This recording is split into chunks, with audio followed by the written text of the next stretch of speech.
Hi everyone. So in this video, I want to talk about compound interest. And so you should have already watched the video on simple interest. If you have not, go back and watch it first. Okay. With simple interest, interest is just kind of calculated once based on the length of the loan or the investment and the initial amount invested or borrowed. With compound interest, it's a bit different because you have something called a compounding period. The compounding period tells you how many times interest is going to be calculated per year. Okay. So if you have a compounding period of, say, 12, that means interest is compounded every single month. So interest be compounded monthly. And every time the interest is compounded, it calculates the interest based on the initial amount invested or borrowed and any accumulated interest. So every time you calculate the interest grows. Okay, this is great for an investment. It's not as great necessarily for a loan. Okay, so let's go ahead and start looking at this. I'm gonna go to the whiteboard. Okay, there we go. So when you're dealing with compound interest, what you need to know is that for compound interest, we have the interest is computed on the original principal as well as the any accumulated interest. So interest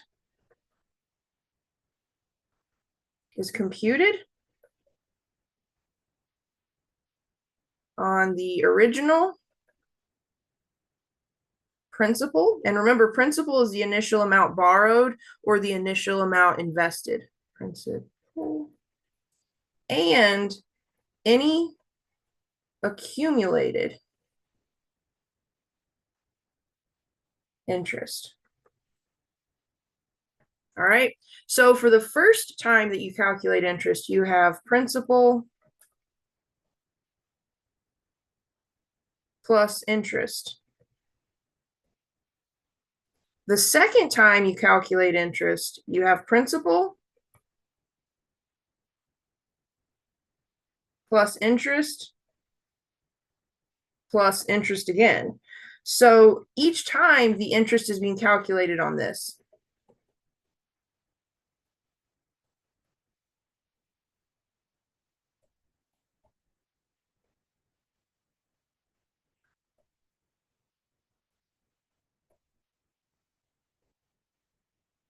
And there's a really good example of how this works in your textbook. So go to your textbook, the ebook that you all have, go to section 8.4 and look at how they explain the compound interest because they do a really good example with numbers. Okay.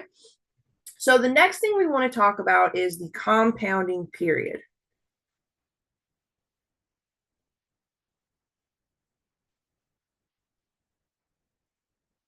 Well, let me fix that. I had a little, let's call it a typo.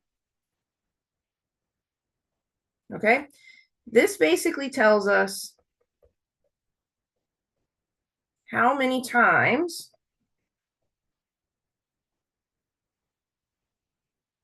interest is calculated per year.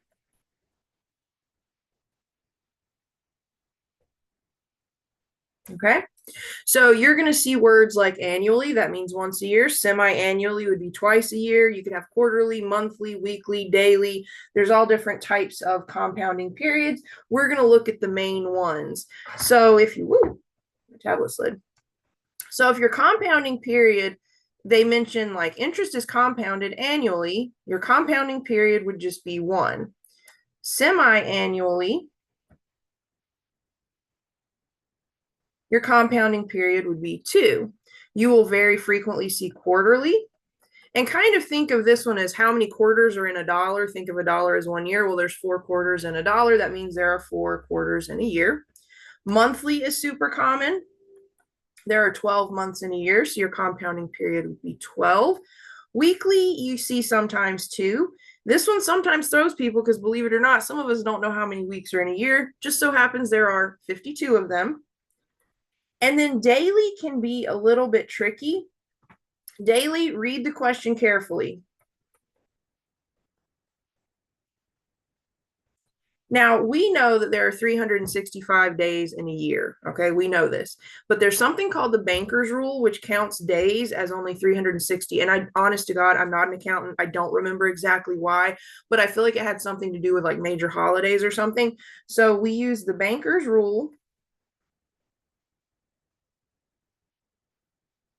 and it equals 360 days. Okay. Now, generally speaking, if a question in your homework specifically says to calculate the interest daily, they will specify if you're using the banker's rule, or they'll say something like use 360 days. Okay. I do also want you to know that the compounding period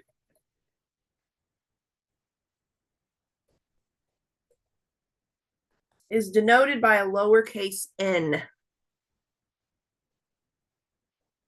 So in all of these finance formulas, which there is a finance formula sheet in Moodle, anytime you see an N, that stands for the compounding period, okay? So let's talk about calculating what we call future value. So future value,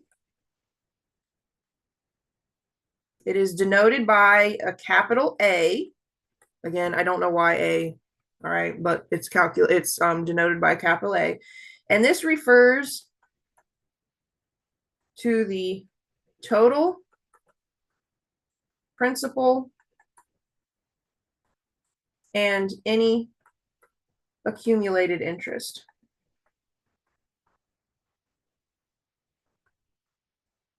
All right, so let's look at the formula, okay? Now, again, there's a formula sheet in Moodle, but for the sake of this video, I'm going to show you all the formulas as we use them, and I'll explain like what each part of the formula is.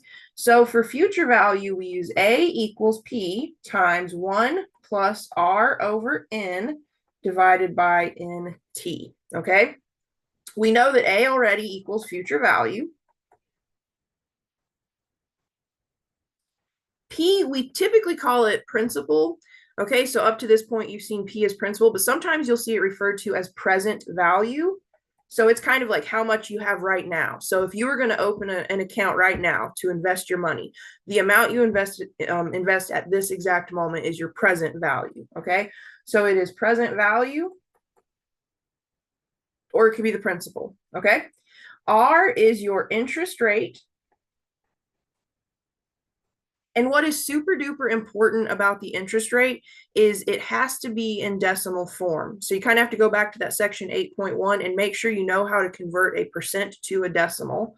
So it's the interest rate in decimal form. All right, we have N, which is the compounding period.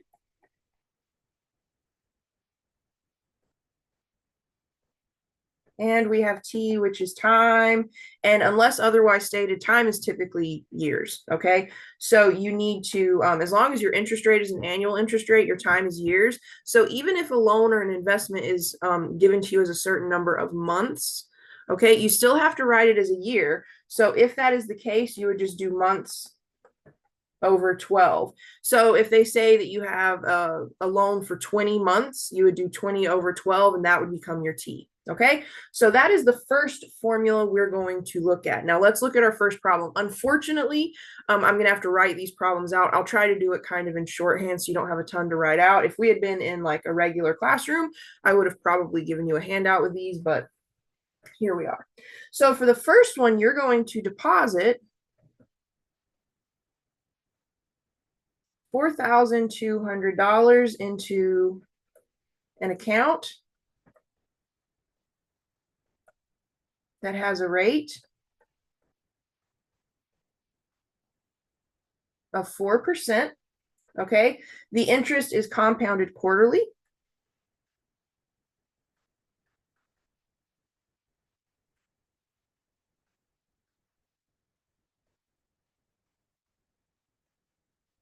The first thing we're going to look at is how much money will you have in the account after 10 years, okay?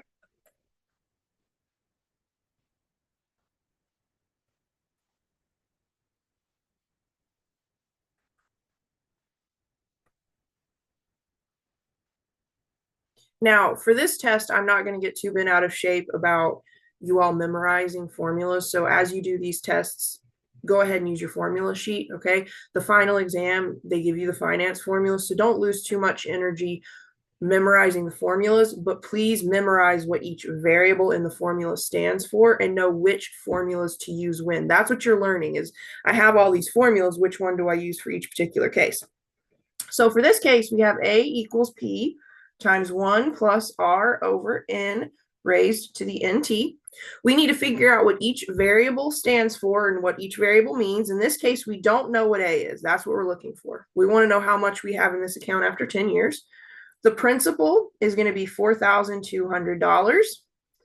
The interest rate is 4%, but remember, we have to convert this to a decimal. So we want to write this as 0.04 to convert a percent to a decimal. You move the decimal to the left twice.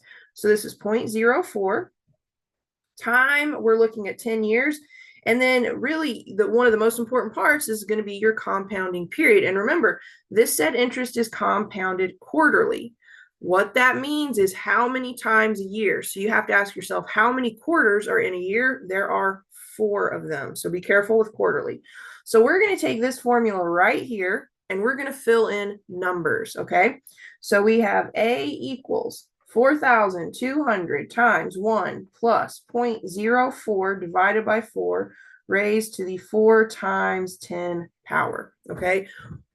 If we were in a regular setting where you were going to be doing work on paper and I was going to be grading it, I would insist on seeing this formula with these numbers, okay? And then you use the calculator at that point.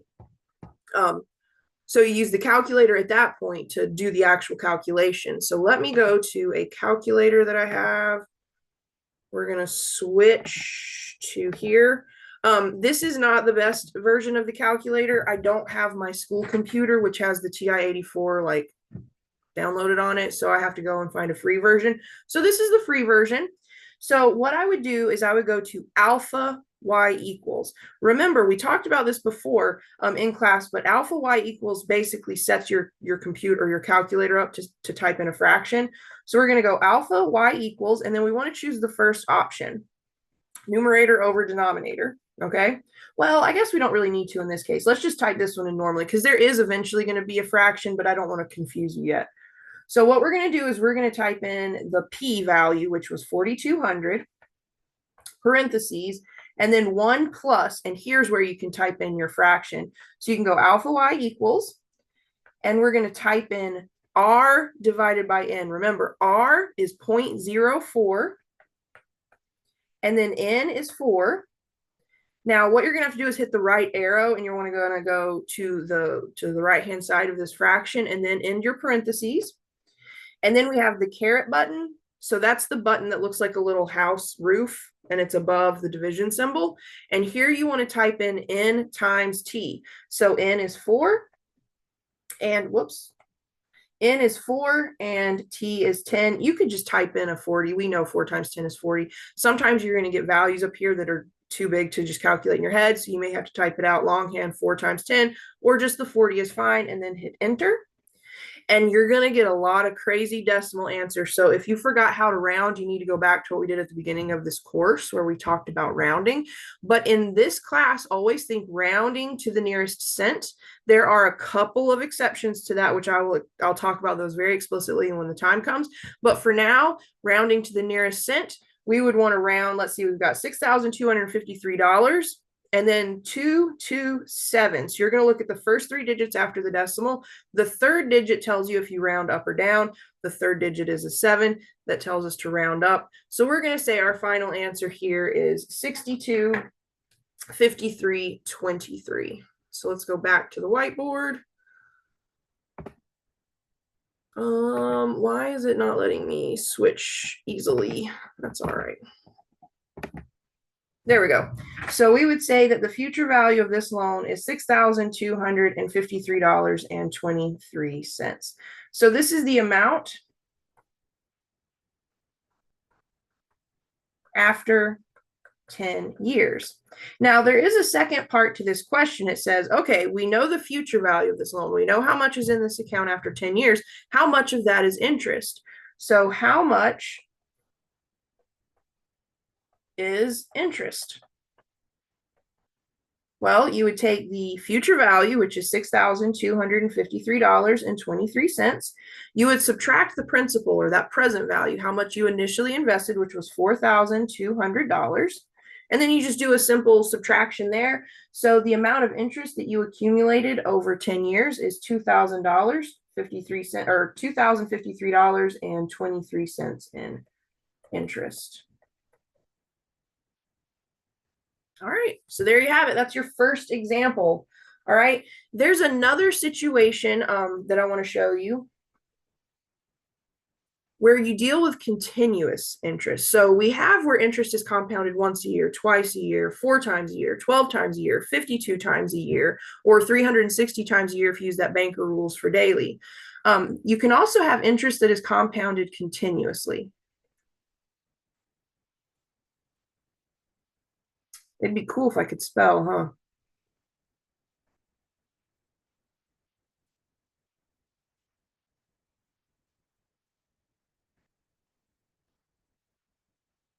So in a situation like this, interest is compounded constantly, like fractions of a second. So it says compounding periods increase infinitely and it requires a new formula.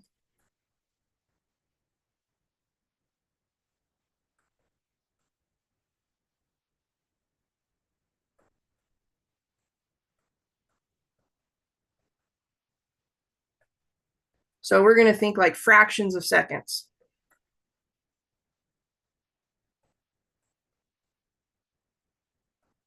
And we do need a new formula. All right. And the new formula involves a variable that you may have never seen at this point. We may have seen it a little bit when we were doing exponential stuff. Well, no, not even then, really. So you've probably never seen it at this point, but we have the variable e. And it's not really a variable, it's actually a number. So let me go ahead and put number e.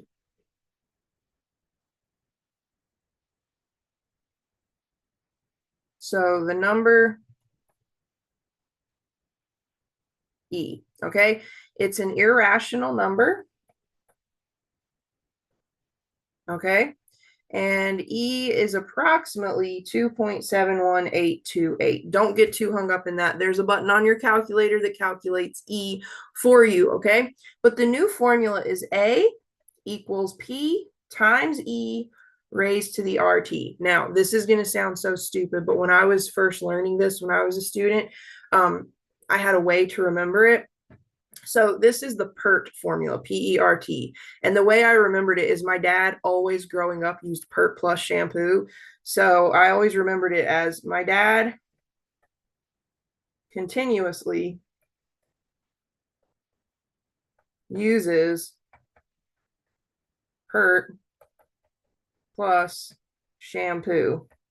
So I know that is ridiculous and it may not work for you, but this is how I remembered that when interest is compounded continuously, we use the PERT formula, okay? So let's look at an example where we actually use this. And I'll go back to the calculator and I'll show you how to type an E in when we get to that point. But for now, we have A is still the future value. P is either principal or present value. R is the interest rate. And again, it's as a decimal. T is time. And E, we already know, is this thing right here. Okay. So let's look at an example. All right. So in this case, a sum of $10,000 is invested at 8% with interest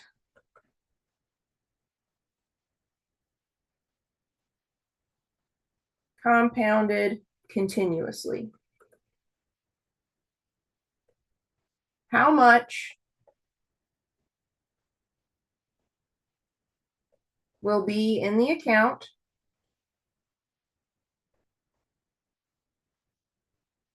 after 5 years? Okay, so in this particular case, we know that this right here, the $10,000, this is P, 8% is R, and 5, this is our t, okay? So we're going to plug that into the continuous interest or the continuously compounded interest formula. So I get A equals 10,000 times E. I'll show you that on your calculator in just a second when we go to the calculator screen. And then your interest rate is 0.08, and we're going to multiply it by 5, okay? So let's go to the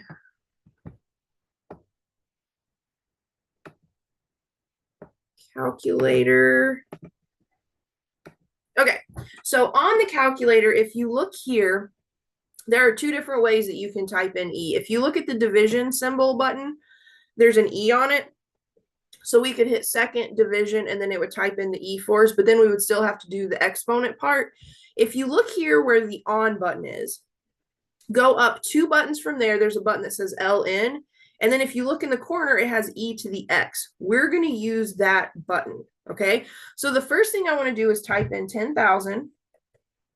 And then I'm going to go second LN. And what that does is it pops in an E and it raises me up to that exponent world. So now all I have to do is type in my interest rate as a decimal, so 8%, which is 0.08, and then the time T, which is 5. So I'm going to go 0.08 times 5, hit enter, and of course we're going to round to the nearest cent. So we have 1,000, good grief, we have $14,918, and then you want to round to the nearest cent here, so this is going to round to 25 cents. So $14,918.25. Okay, let's go back to the whiteboard. All right, so A equals $14,918.25. And of that, the interest, remember, we just take the future value, subtract the principal or the present value. So the interest we would have earned in the course of 5 years is $4,918.25. I will give you this warning. A lot of us are like, well, shoot, if I could save up $10,000 in 5 years, I'd have almost $15,000. An interest rate of 8% is ridiculous. Okay, you're not going to find that. They're going to be much lower than that. Okay, so let's look at another example. Let's compare two different options. Okay, so let's say you inherit $25,000 and want to invest it.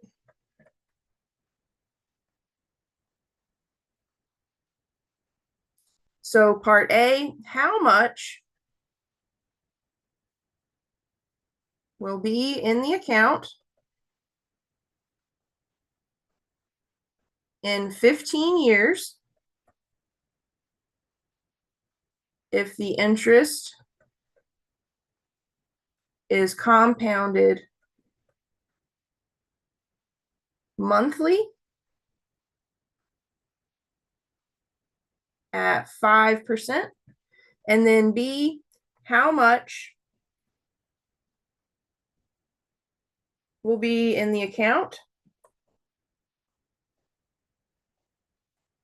in 15 years if the interest is compounded continuously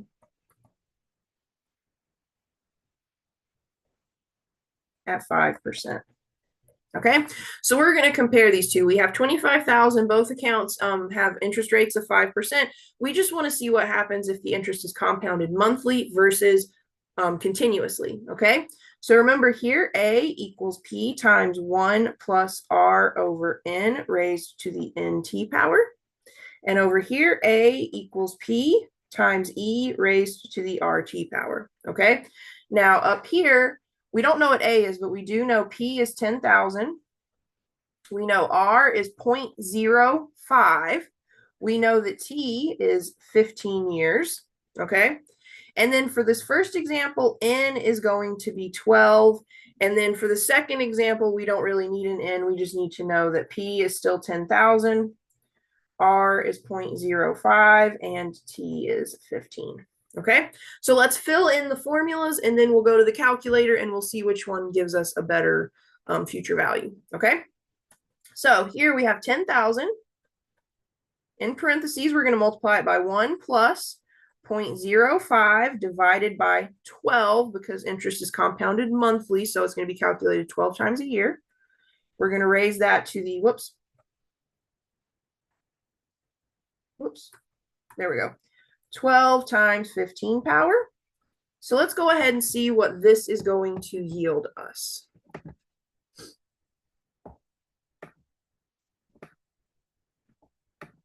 Okay, so we had, I think I did 25 or 10,000 on the previous screen. It should actually be 25,000. Let me fix that. I think I wrote it down wrong. Sorry about that.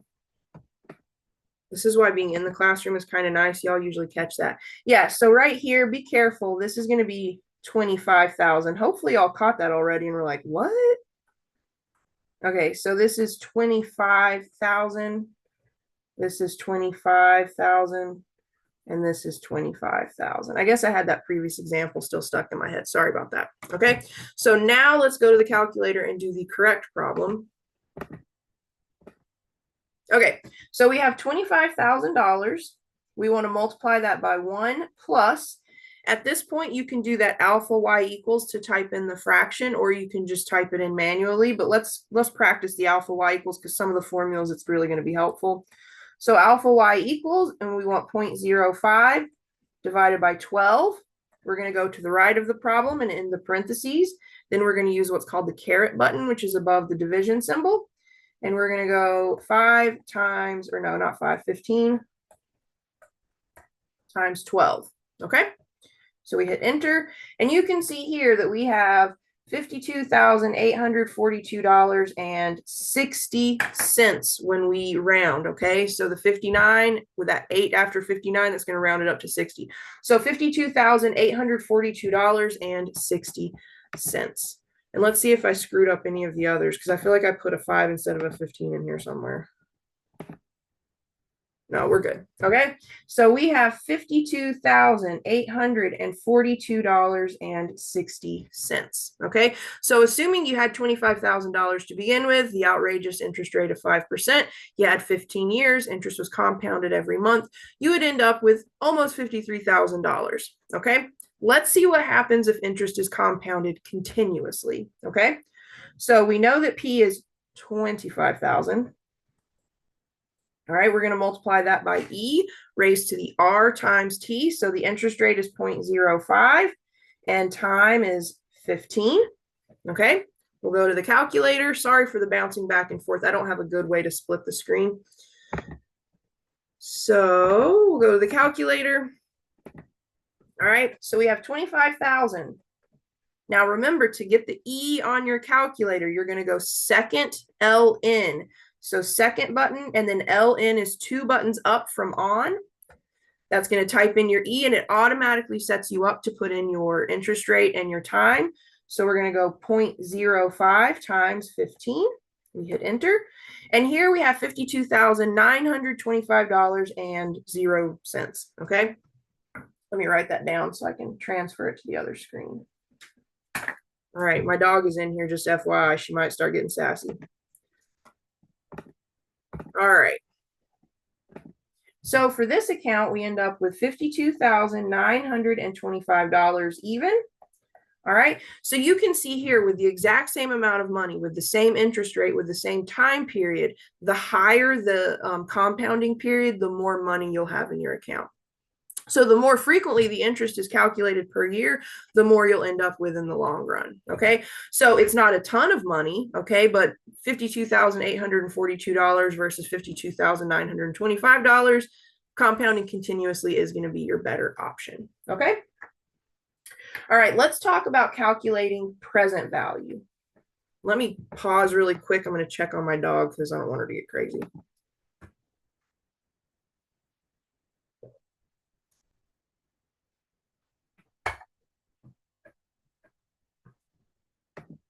Okay, dog seems good. So let's talk about calculating present value.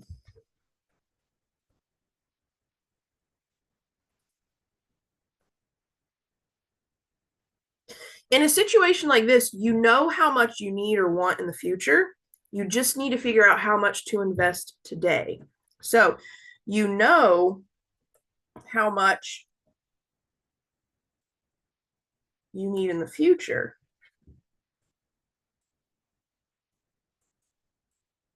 The goal is to determine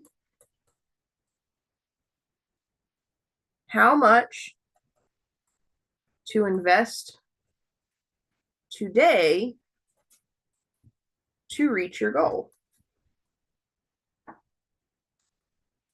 All right.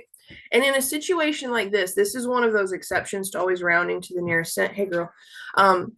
When you're calculating present value, you must always round up.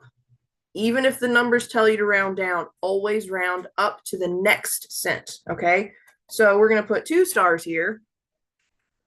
Always round up to the next cent. Okay, so even if the numbers that you calculate would tell you to naturally round down, round up anyway. Okay, if you don't round up, you may be just shy of your financial goal. Okay, so let's look at an example of finding present value. Okay, so how much should be deposited today in an account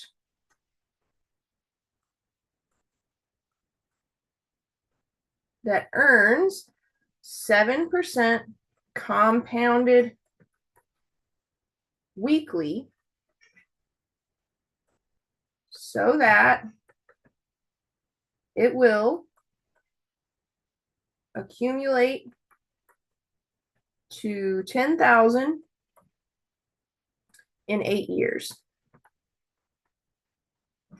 Okay, so these questions, when you're asked to find when you're asked to find present value, they will say stuff like how much should be deposited today to reach some future goal or to reach some accumulated goal down the road. Okay, now this formula is going to look a little bit nastier, nothing too crazy, but you will want to use that alpha y equals on your calculator. It's just going to make it a little easier to type in.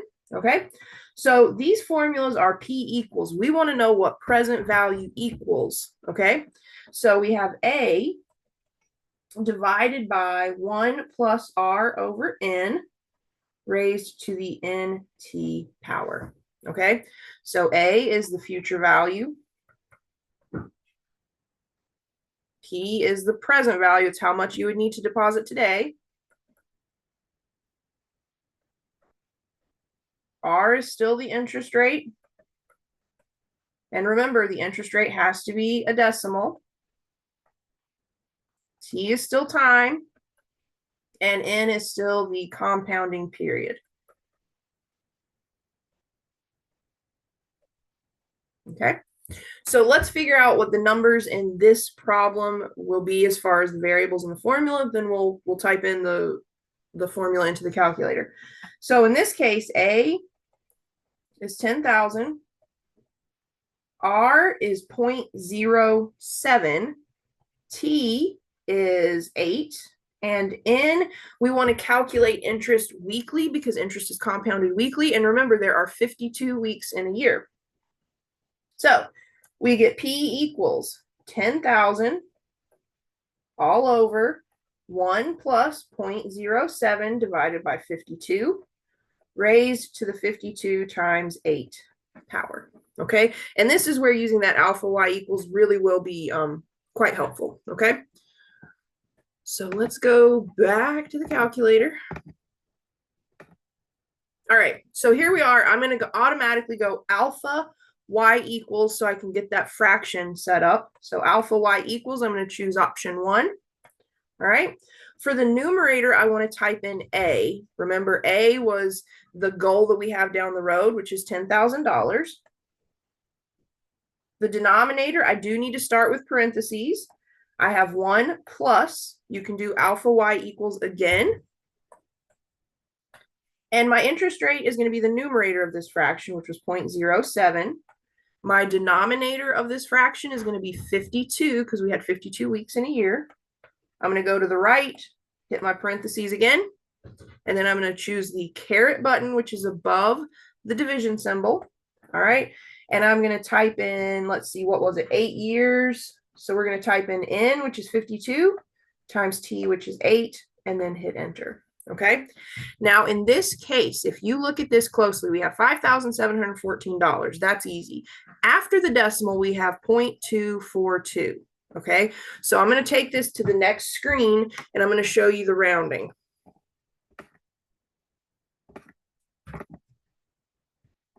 Okay. So we had $5,714.242. Okay. This right here is what tells me to round up or down. This currently tells me to round down. So mathematically, I would round this to 0.24. However, we're looking at future value. And remember, I told you, when you're dealing with future value, no matter what, round up to the next cent. So even though mathematically this would tell me to round down, I still want to round up. So I'm going to say that I would need to invest $5,714.25.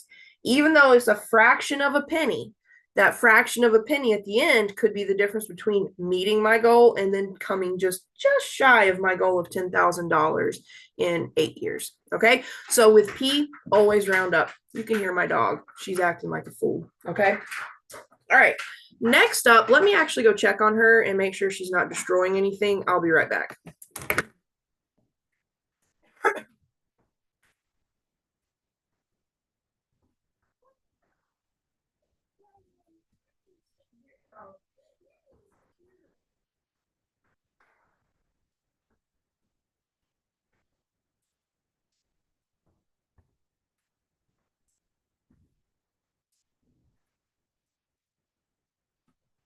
Hey, girl.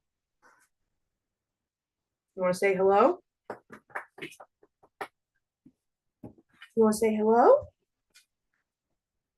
Okay. All right, everybody. My little monster wants to say hello. So this is Winnie. Can you say hi? Can you say hi? Can you say hello? Say, isn't that the cutest little puppy? Now go play and be nice. Fingers crossed that she behaves from now on. Okay. So the next thing we need to talk about is something called effective annual yield. Okay. So when we're dealing with effective annual yield, this is not something that you're going to see a ton of. There may be like one question on the test, a couple of questions in the homework. But basically, effective annual yield is the simple interest rate that produces the same amount of money in an account at the end of 1 year as when it is subjected to compound interest at a stated rate. Okay. I'll write that definition down. It's kind of a lot. So we have effective annual yield. Okay, so when you're dealing with effective annual yield, this is kind of what's used when you're shopping for a loan or you're shopping for an investment. So you go to a bank, you're looking for a loan, you have different time frames, different interest rates, different compounding periods, same thing with investments. You want to get the most bang for your buck. So let's talk investments. You're going out there, you shop around, you find 3 or 4 different loan options, but they all have a different time frame, they have a different interest rate, they have a different compounding period. How on earth do you figure out which one's the best? Same thing with a loan.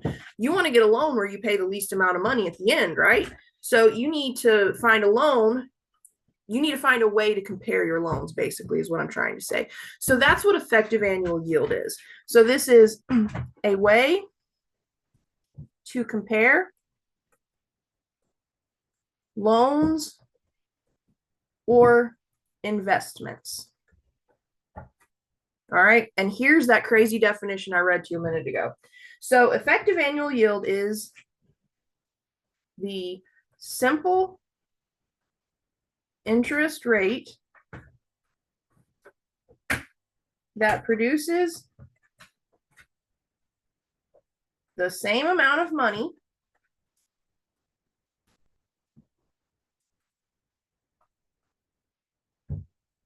in an account at the end of 1 year as when, what are you doing? as when the account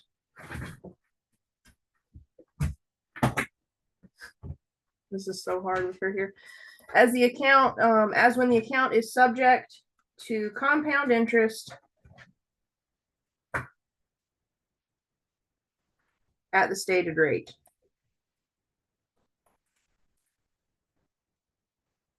So again, it's a way to compare loans or investments when interest is compound, okay? So there's a couple things we need to know. This is denoted by generally an uppercase Y. So that's what we're going to use. We're going to use an uppercase Y. And then there's two details you need to know. For loans, choose the lowest effective annual yield. Okay, you don't want to pay more. You want basically the lowest interest rate. Okay, so not necessarily the lowest interest rate, but the lowest simple interest rate. Okay, so this is, again, it's comparing compound interest to a simple interest rate, and you want to choose the lower effective annual yield. For investments, your goal is to get as much interest as possible. So for investments, choose the highest Y. Okay, so there you have it. And now we need to look at the formula. Okay, so the formula for effective annual yield is Y, and we're going to take 1 plus R over N, and we're going to raise it to the N power. Then we're going to subtract 1. Okay, and that'll basically convert the simple interest rate situation or the compound interest rate situation to a simple interest rate. And then you can compare those effective annual yields to decide what's going to be best for you if you're dealing with a loan, or what's going to be best for you if you're dealing with an investment. Okay, so let's look at an example. So, there we go. What is the effective annual yield of an account paying, she's now got a squeaker, paying 8% compounded quarterly? So what we're going to do is we're basically taking this situation right here, and we're converting it to a simple interest rate to see what simple interest rate will give you the exact same amount of money in a single year. Okay, so for us, we know that Y is the effective annual yield, R is the interest rate, and just like before, it's as a decimal. N is the compounding period.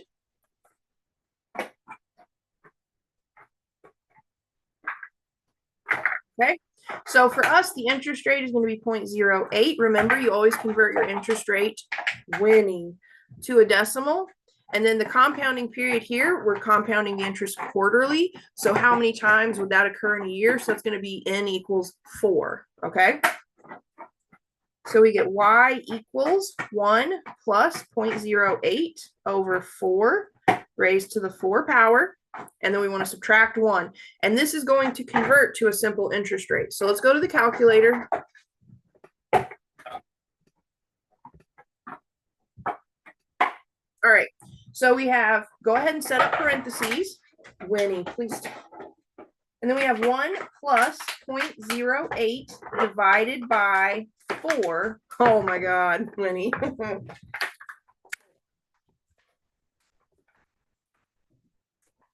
Can't play right now.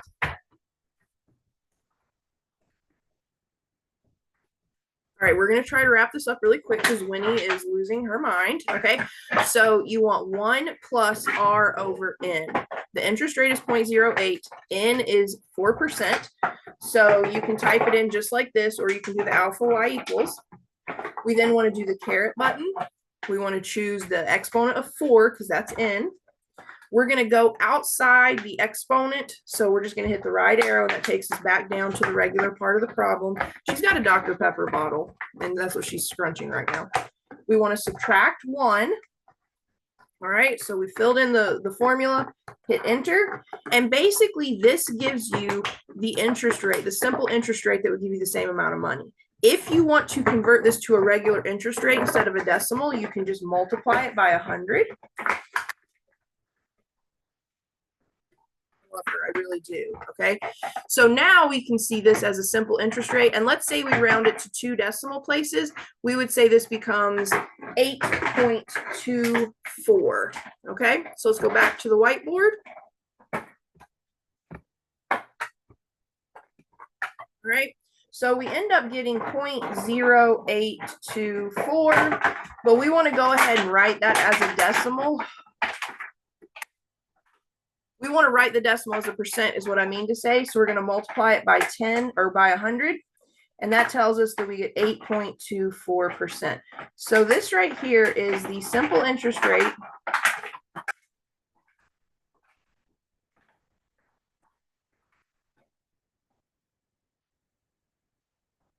that would give you the same amount of money in 1 year as an account that has interest compounded quarterly at 8%.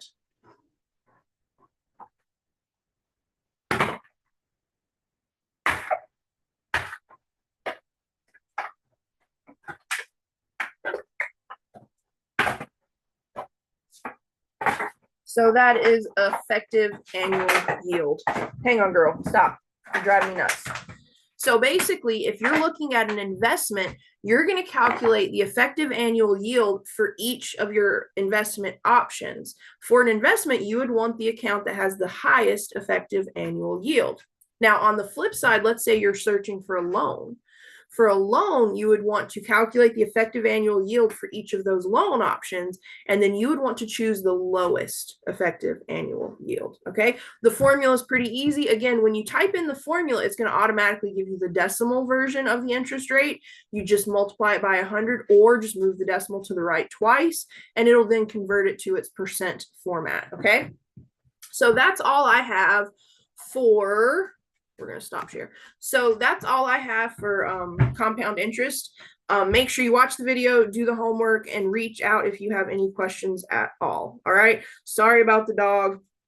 She's really cute. She's super sweet, but she is definitely a puppy and she does not understand me working. So hopefully I'll be able to go to campus, hopefully this coming week, and I can start making videos there, which are going to be uninterrupted. All right. Hope y'all are doing well. Please reach out if you need anything.